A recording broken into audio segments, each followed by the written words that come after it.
Там в здании около десятка зомбированных. Move to the left and cover each other.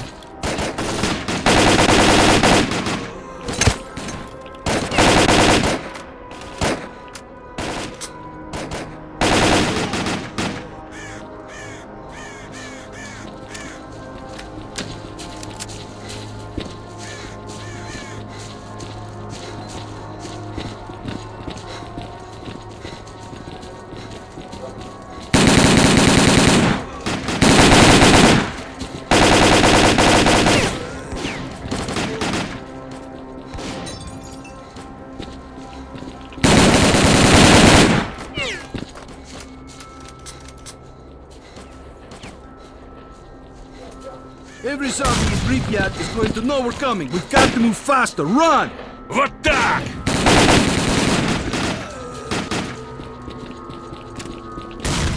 More zombies up ahead. Влепил в скотине! Влепил в скотине! Получай! Through the arch. Валер, ворота! На, получи!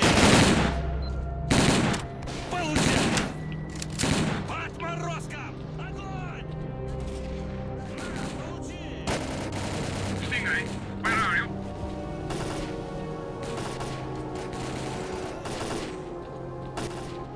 We're on the way.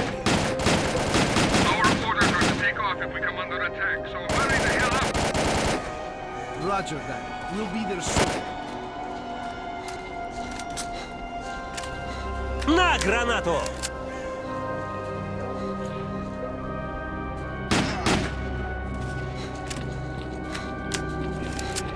Stay alert and follow orders. We're real close to the evacuation point. Let's move!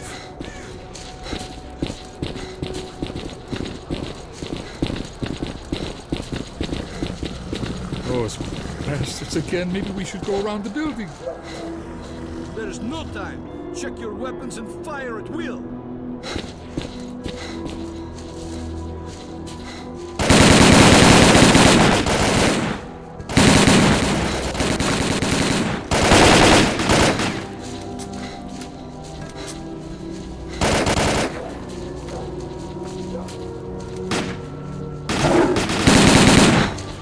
Fire at will. Go!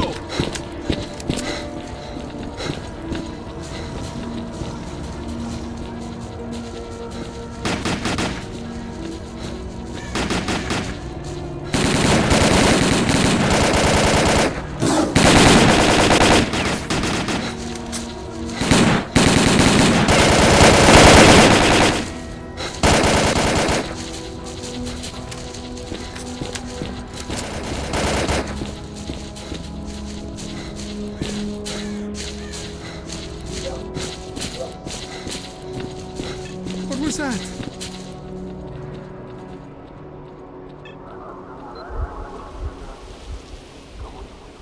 Don't stop. Keep moving. It's here. Run!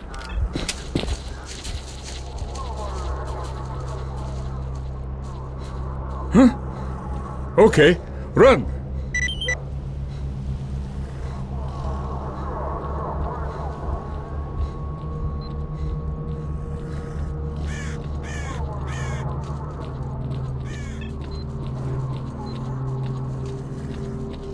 Get ready, men.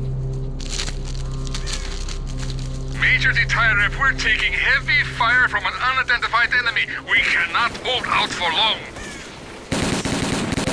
Monolith fighters. Firing. Moving toward the choppers. Come on, boys. One last push.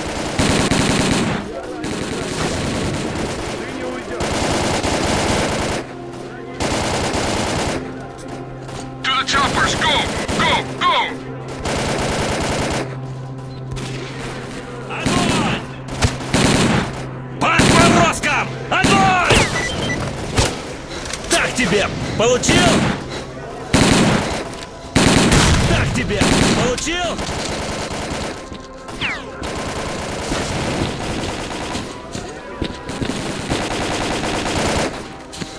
Ложись, граната!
скотина!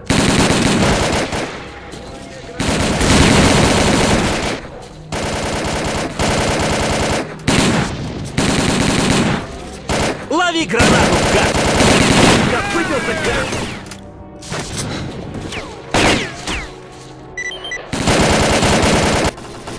Отморозка! Огонь!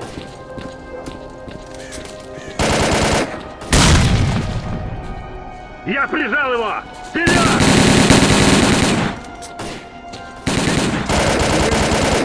Get in that chopper. I hope it was worth it.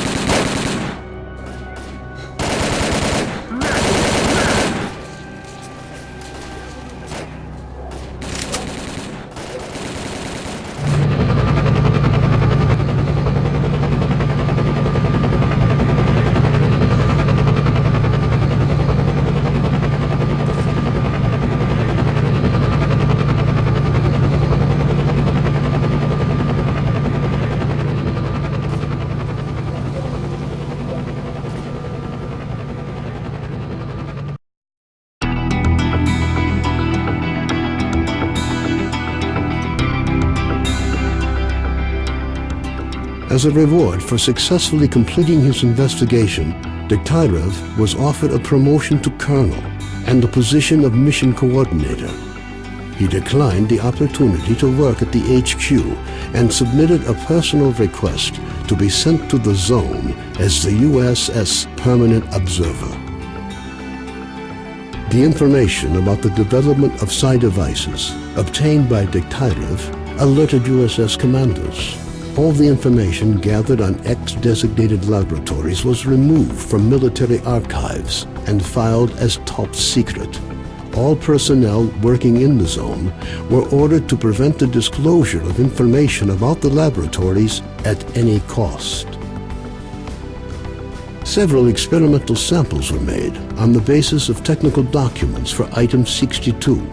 Following a set of test trials, it was decided not to go ahead with large-scale deployment of the weapon due to the high cost of ammunition.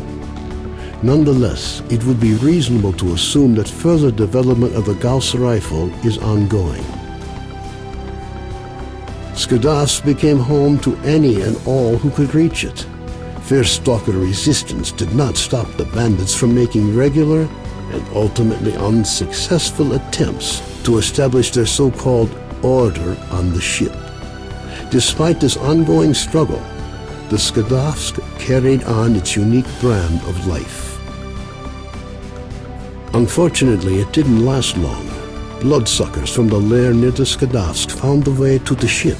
When bloodsucker attacks began to occur even in broad daylight, it was decided to mount an assault on the lair.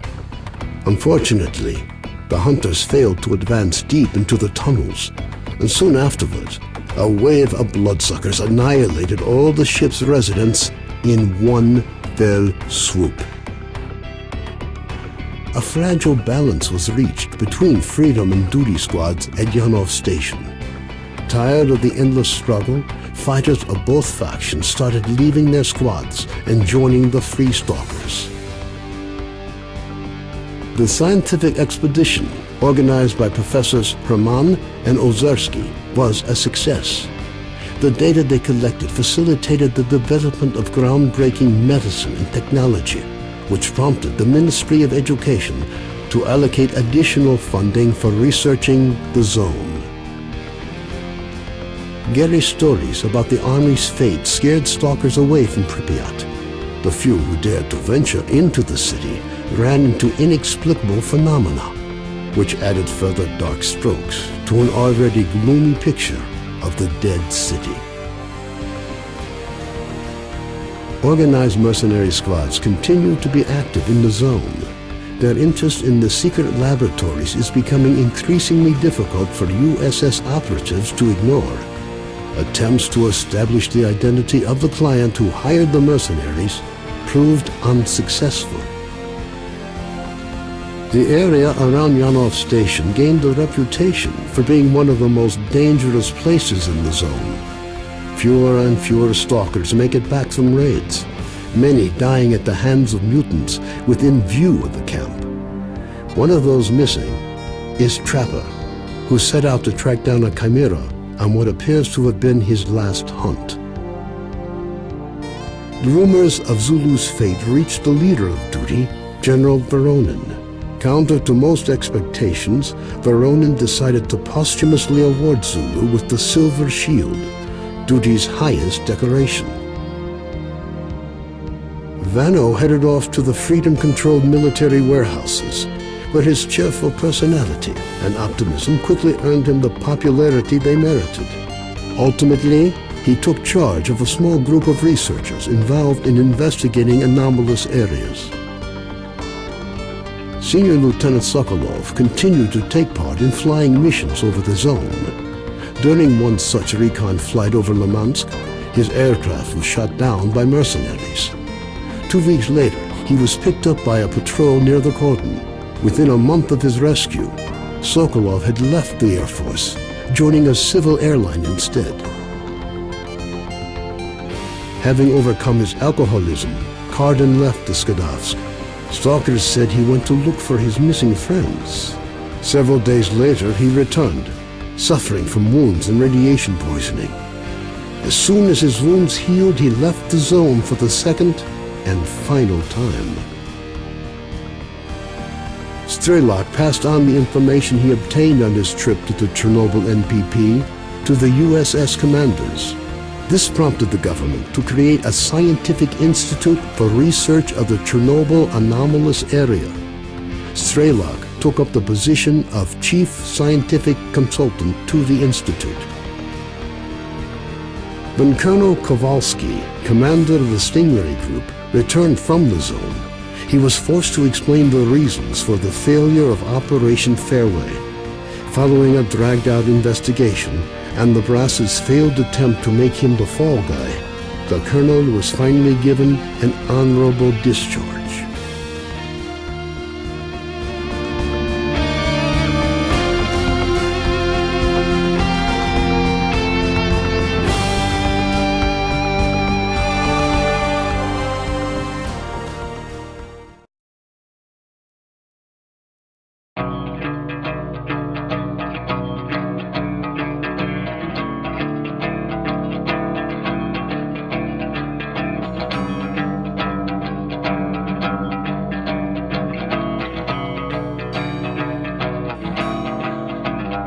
Взрывая мгновенье через сотни лет, мы растаем в пыли своих надежд, оставляя поколения